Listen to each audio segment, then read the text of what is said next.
Rapat paripurna DPRD yang kami hormati, demikian kami telah menandatangani kesepakatan bersama tentang rancangan perubahan KUA dan rancangan perubahan PPAS Provinsi Jawa Barat tahun anggaran 2025.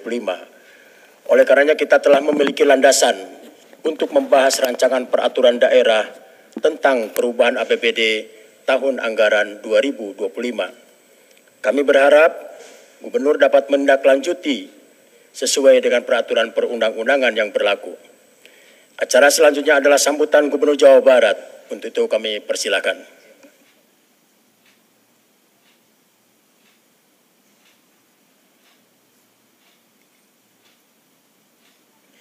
Assalamualaikum warahmatullahi wabarakatuh.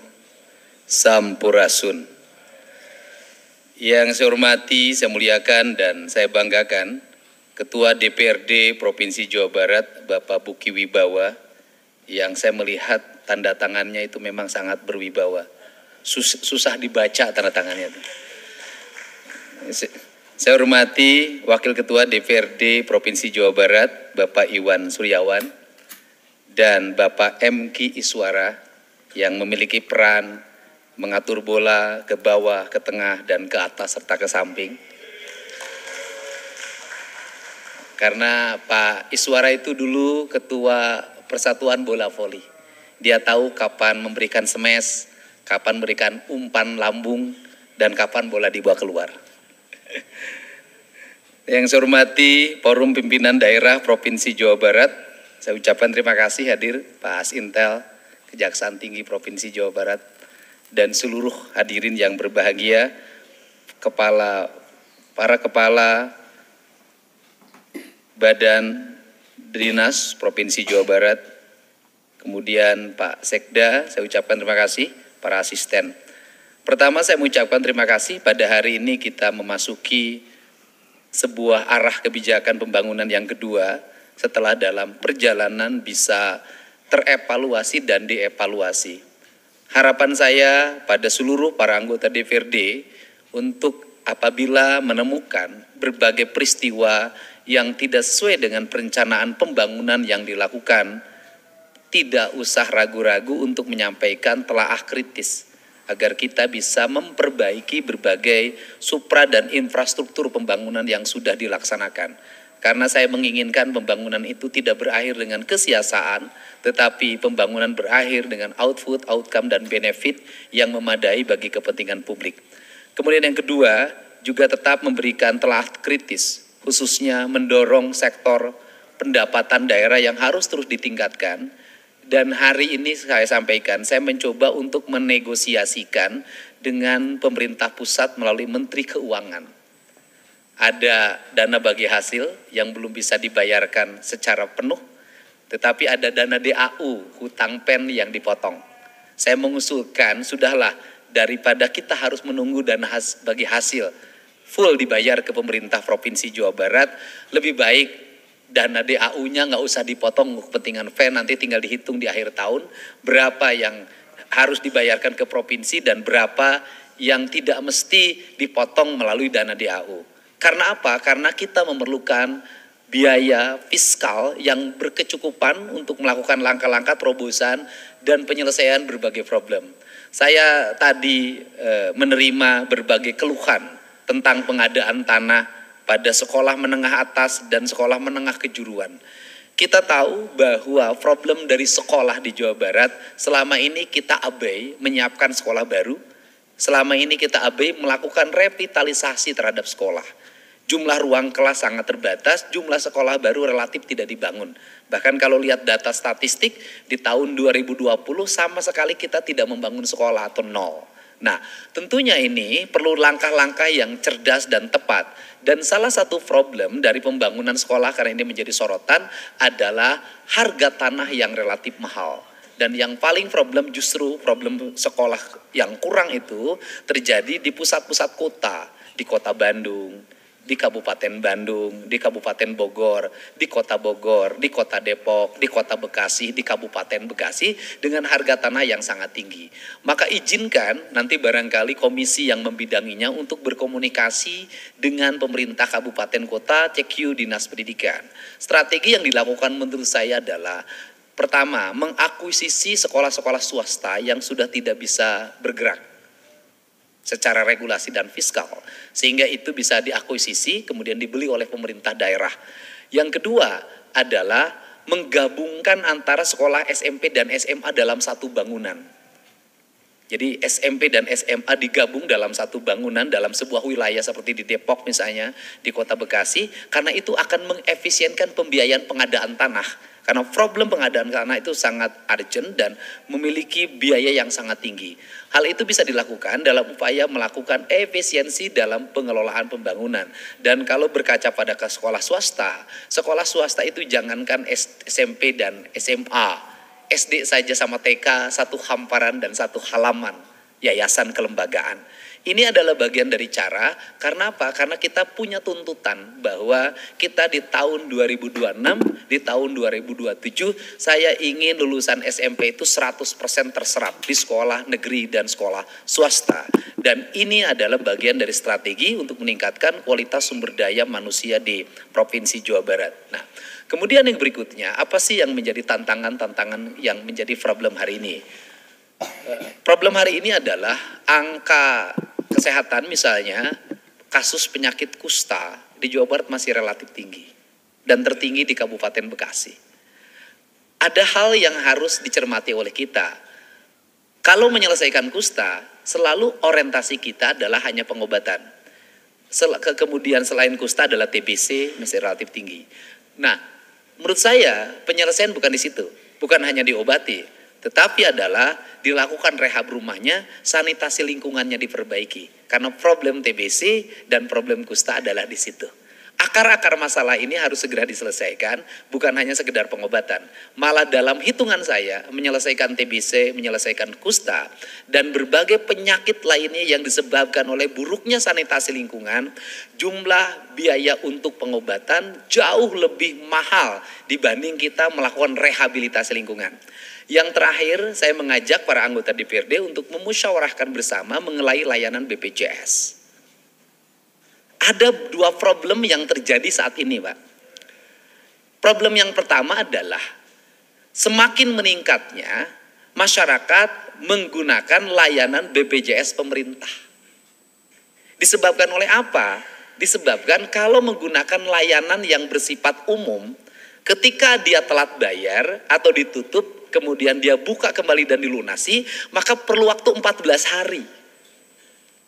Sedangkan BPJS yang ditanggung pemerintah langsung bisa hari itu juga dilayani. Akhirnya hari ini berbondong-bondong orang meninggalkan BPJS yang bersifat individual atau umum, semuanya ingin beralih ke BPJS pemerintah. Itu yang pertama. Yang kedua adalah ancaman terjadinya kebangkrutan rumah sakit. Ancamannya apa? Ancamannya adalah warga yang panas itu boleh dirawat manakala panasnya 40 derajat. Kalau panasnya tidak 40 derajat, maka harus rawat jalan. Rumah sakit itu tidak mungkin harus bertengkar dengan pasien. Dipulangkan, dibilang tidak melayani. Pasti pemerintah daerahnya mendorong untuk dirawat. Dampaknya adalah banyak rumah sakit hari ini yang merawat pasien tapi tidak bisa dibayar oleh BPJS. Karena pasien yang dirawatnya adalah 39,99 derajat. Kan gitu. Ini kan problem, Pak. Ini problem sederhana banget, tapi ini bisa mengakibatkan kekacauan fiskal rumah sakit daerah di berbagai tempat. Dan ini bisa mengakibatkan kekacauan, orang tidak mau dirawat di rumah sakit swasta. Dan semuanya ini kalau rumah sakit swasta tidak mau merawat, pasti semuanya berburu ke rumah sakit pemerintah. Karena rumah sakit pemerintah ini apapun pasti dilayani. Karena ada bupati yang punya bobot politik, wali kota yang punya bobot politik.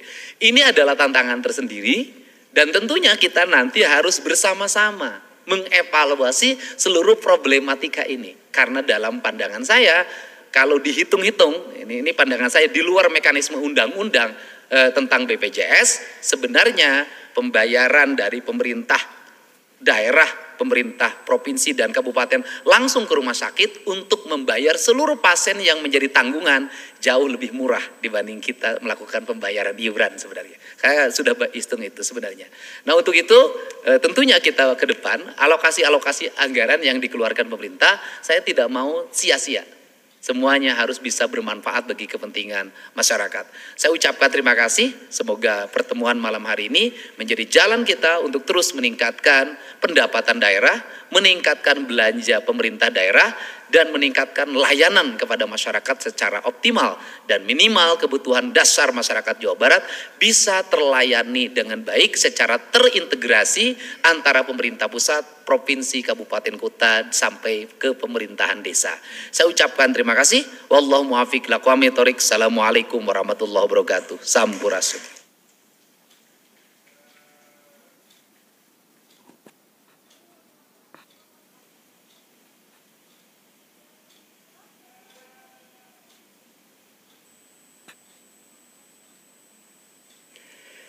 Terima kasih kepada Gubernur Jawa Barat atas penyampaiannya. Rapat paripurna yang kami hormati, sebelum menutup rapat paripurna ini, kami informasikan kepada anggota Badan Anggaran bahwa acara akan dilanjutkan dengan agenda penyampaian RKUA dan RPPAS tahun anggaran 2026. Untuk pelaksanaannya, saya menawarkan kepada forum apakah acara tersebut bisa dilaksanakan di ruang ini atau di ruang Badan Anggaran. Langsung aja, langsung. Langsung, siap. Ya. Karena Pak Yon dengan lantang. Saya mau pulang kampung soalnya. Iya, betul. Kalau dengan Mang Ion saya ngeri-ngeri sedap karena mulutnya senyum, matanya mengancam. Gitu. Terima kasih kepada yang terhormat seluruh anggota DPR Jawa Barat. Mohon berkenan untuk tetap di ruangan paripurna menyaksikan penyerahan RKUA dan RPPAS APBD murni tahun anggaran 2026. Tapi sebelumnya mohon sambutan pengantar dari Pak Gubernur. Punten. Iya, iya.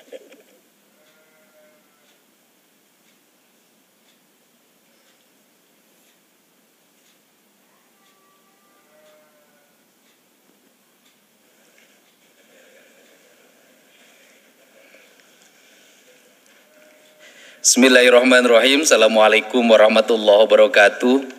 Sampurasun. Pak Ketua, para Wakil Ketua, para anggota DPRD Provinsi Jawa Barat yang saya hormati dan saya banggakan, yang saya hormati Asintel, Kejaksaan Tinggi Provinsi Jawa Barat, seluruh jajaran pemerintah Provinsi Jawa Barat, para tamu undangan yang berbahagia. Pada kesempatan malam hari ini saya mengucapkan terima kasih dan apresiasi yang setinggi-tingginya kepada pimpinan dan seluruh anggota DPRD Provinsi Jawa Barat, pemerintah Provinsi Jawa Barat hari ini menyampaikan KUA PPAS tahun anggaran 2026. Di 2026 ini kita akan masuki sebuah arah kebijakan di mana pemerintah Provinsi Jawa Barat melangkah pada tingkat yang kedua penyelesaian berbagai problem. Satu, menyelesaikan pedesaan, tidak terjadi disparitas antara pendidikan utara dan selatan, timur dan barat, sehingga distribusi pendidikan berkeadilan dan bisa dirasakan secara luas oleh masyarakat, dan masyarakat memiliki kesempatan yang terbuka untuk bersekolah di seluruh provinsi Jawa Barat.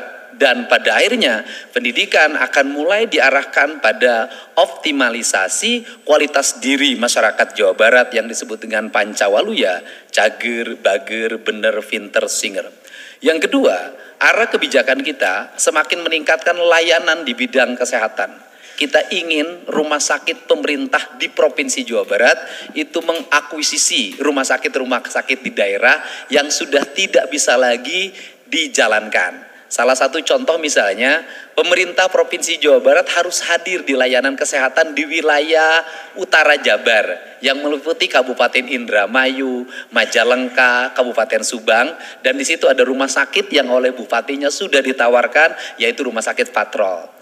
Yang kedua, pemerintah Provinsi Jawa Barat juga harus mengoptimalkan layanan agar rumah sakit rujukan hadir di wilayah Priangan Timur, di Kabupaten Tasik, Garut, Kota Tasik, Banjar, Ciamis, Pangandaran, dan satu daerah yang sudah menawarkan yaitu pemerintah Kabupaten Tasik yang menginginkan rumah sakit kabupatennya diserahkan kepada provinsi.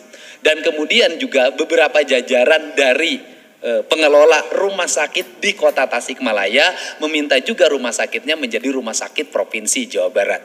Nah, kemudian kita juga ingin mendorong layanan-layanan di bidang kesehatan diarahkan ke wilayah Barat, wilayah Bogor, wilayah Bekasi, Kota Bekasi, dan Depok. Karena kalau rumah sakit di wilayah Sukabumi sudah tersedia. Ini peningkatan layanan. Nah, di peningkatan layanan ini kita ingin sebenarnya menekan berbagai problem akut yang dirasakan oleh masyarakat Jawa Barat. Salah satu problem akutnya adalah angka diabetes yang masih tinggi. Ini juga harus bisa diselesaikan dengan berbagai pendekatan. Dan pola itu sedang saya siapkan bagaimana menurunkan angka diabetes. Kedua, menurunkan angka TBC. Dan yang paling urgent adalah masih tingginya angka kematian ibu dan anak karena melahirkan. Ini juga problem. Kemudian juga menyelesaikan berbagai problem stunting yang tidak harus diselesaikan secara tuntas karena sudah tidak layak lagi. Di Jawa Barat ini ada ibu, ada anak yang tidak terurus yang pada akhirnya melahirkan kemiskinan dan tumbuhnya stunting, dan ini akan merusak harapan masa depan bangsa. Ini. Kemudian di bidang infrastruktur di 2026 itu kita ingin mulai menyelesaikan berbagai, karena infrastruktur jalan provinsi sudah relatif menurut saya baik dan di 2006 100% terbangun dengan baik, tetapi kita sudah akan mengarah pada penyelesaian problem-problem kemacetan. Kita ingin menyelesaikan problem kemacetan di Depok. Pemerintah kotanya sudah menyanggupi di tahun 2026 menyelesaikan pembebasan di underpass Citayam. Kemudian kita ingin membangun Gatot Subroto, jembatan layang di Gatot Subroto Cimahi. Dan kemudian juga kita ingin membangun jembatan layang di Kabupaten Bandung. Ini pusat problem kemacetan. Kemudian yang berikutnya kita ingin menyelesaikan penobatan Kecamatan Jatinangor sebagai kota pelajar. Karena menurut saya masih sangat jauh dikatakan kota pelajar. Lalu lintasnya berantakan, kaki limanya berantakan, sampahnya berantakan, bahkan banyak kematian akibat kecelakaan lalu lintas ketika menyeberang pergi kuliah. Ini juga saya sudah ketemu ITB, saya meminta ITB untuk melakukan penataan. Kemudian yang berikutnya, di 2026 ini kita akan fokus untuk merevitalisasi danau-danau, embung-embung di berbagai tempat. Di berbagai daerah yang ada potensi embung yang itu milik pemerintah Provinsi Jawa Barat akan kami revitalisasi. Kami akan melakukan perbanyakan alat berat, ponton dan sejenisnya. Kemudian kami juga akan fokus melakukan pelebaran dan kemudian mengangkat sedimentasi sungai di Jawa Barat sehingga target untuk swasembada pangan terselesaikan.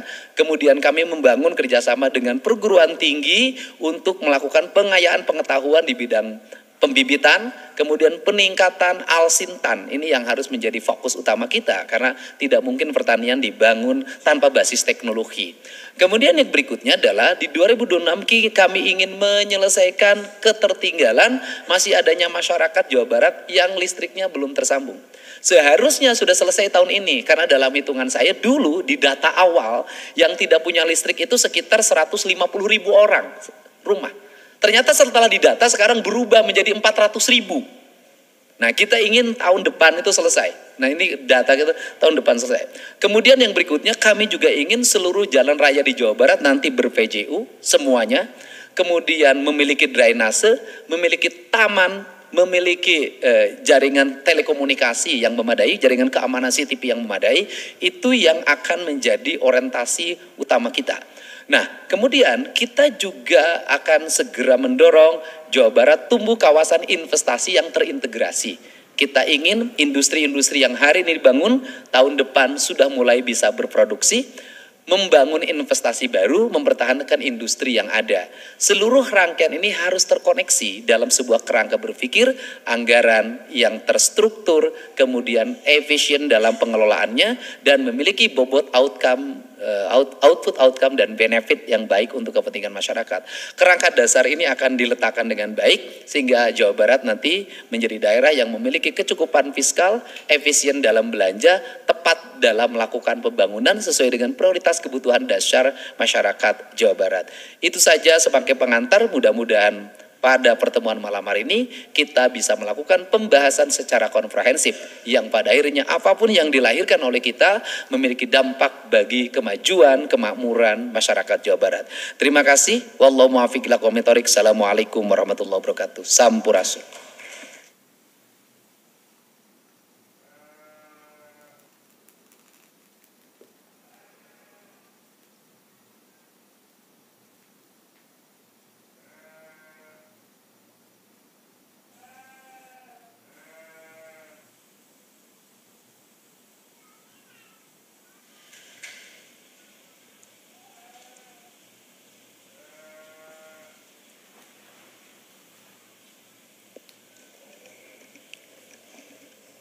Demikian rapat paripurna DPRD hari ini. Sekali lagi kami mengucapkan terima kasih atas perhatian dan kehadiran Bapak dan Ibu. Semoga hal ini menjadi bagian dari amal soleh kita semua. Amin ya robbal alamin. Dengan mengucapkan alhamdulillahirabbil alamin, rapat paripurna DPRD hari ini. Halo, izin pimpinan interupsi sedikit, mohon maaf. Ya, silakan. Bismillahirrahmanirrahim. Assalamualaikum warahmatullahi ta'ala wabarakatuh. Izin pimpinan, sebagaimana kita tahu bahwa kita di sini sudah melalui banyak diskusi ke diskusi, banyak rapat ke rapat, banyak musyawarah ke musyawarah, termasuk dari paripurna ke paripurna. Diskusi rapat termasuk paripurna ini tentu adalah bagian dari pemerintah ini dalam menyelesaikan masalah-masalah. Namun sebagaimana kita tahu bahwa masalah-masalah tersebut adalah masalah-masalah yang telah lalu. Masalah-masalah lama, masalah-masalah yang terprediksi jauh-jauh hari sehingga bisa diselesaikan dengan berbagai banyak diskusi termasuk dalam permusyawaratan kali ini. Pertanyaan saya, bagaimana dengan permasalahan-permasalahan yang baru muncul, baru ada ketika pemerintah ini sedang melakukan musyawarah, baru ada bahkan ketika pemerintah ini mengeluarkan kebijakan. Banyak hal, permasalahan-permasalahan baru yang itu justru dikeluarkan dari kebijakan dari pemerintah. Tidak sedikit saya mencatat, khususnya kami di Komisi 5, 15 kebijakan pemerintah ini di dunia pendidikan. Ada dua hal yang paling memberatkan, terutama untuk mereka yang ada di swasta. Salah satunya yaitu kebijakan terkait masalah ijazah dan kedua adalah terkait PAPS. Terkait masalah ijazah, sebagaimana kita tahu, hingga ujung mereka perwakilan sekolah swasta bertemu rapat dengan seluruhnya termasuk diwakili oleh pimpinan DPRD yaitu Pak Haji Acep Jamaluddin. Termasuk ketika rapat PAPS hingga akhir dapat diterima oleh Ketua DPRD yaitu Pak Haji Buki.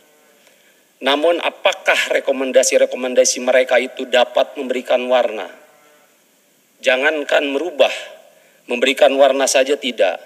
Yang saya harapkan dari pembicaraan ini, andai kata pemerintah tetap pada keputusannya, tidak merubah itu, tolong bisa menerima mereka secara langsung. Tolong agar dapat menerima, mendengar keluhan mereka secara langsung.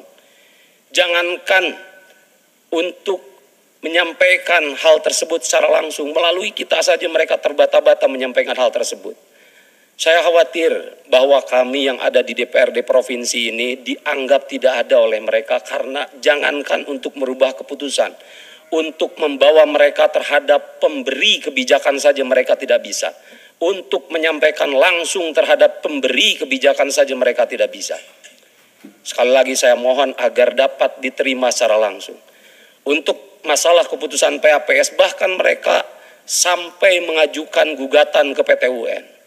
Saya yakin Gugatan ke PT UN itu bisa mencerminkan keburukan pemerintah secara moralitas karena tidak bisa menjembatani antara kebijakan mereka dengan masyarakat yang ada di dalam pemerintahan ini. Saya nggak yakin teman-teman yang ada di ruangan ini telah menjadi sosok jester atau sosok yang bisa baik-baik saja ketika menyampaikan apapun terhadap penguasa. Saya ingat dahulu pimpinan sosok orang yang tidak mau dipanggil dirinya, yaitu ada Syekh Siti Jenar maupun ada Al-Halaj dengan anak Al-Haq atau Kaula Manunggaling Gusti dengan keseriusannya. Maka pada hari ini di tengah kelakarnya kita bisa lihat bahwa kemarin Pak Gubernur tidak mau dipanggil gubernur, ingin dipanggil raja ketika ada kelakar, tidak ingin mengobrolkan anggaran bersama teman-teman di DPRD. Maka pada kali ini di tengah kelakar berikut keseriusan, kita yang ada di sini bukanlah anggota DPRD, tapi para waliullah yang akan selalu ada membisiki para raja. Sekian dari saya, wallahul muwaffiq ila aqwamit thoriq. Wassalamualaikum warahmatullahi taala wabarakatuh. Baik, terima kasih. Dan untuk beberapa hal silakan nanti dirumuskan di komisi untuk kemudian diserahkan kepada kami, kepada pimpinan, dan kemudian nanti akan kami serahkan kepada eksekutif. Dengan mengucapkan alhamdulillahirabbil alamin, rapat DPRD hari ini kami tutup. Interupsi pimpinan. Sedikit mungkin pimpinan sebentar. Teddy Rusmawan fraksi PKS ingin menitipkan kepada Pak Gubernur terkait dengan proses hukum. Sebentar Pak, saya cabut dulu ketuknya ya. Ya. Ya, silakan. Ya. Teddy Rusmawan fraksi PKS ingin menyampaikan terkait dengan proses hukum SMA 1 Bandung. Mohon untuk betul-betul dikawal karena ini aset yang sudah kita miliki dan khawatir SMA-SMA yang lain mengalami hal yang sama. Itu saja. Terima kasih. Assalamualaikum warahmatullahi wabarakatuh. Terima kasih. Setuju. Kita satu dapil, Pak. Dengan mengucapkan alhamdulillahirabbil alamin, rapat paripurna DPRD hari ini kami tutup. Jihan Fahira makan bihun, silakan bergembira, hatur nuhun.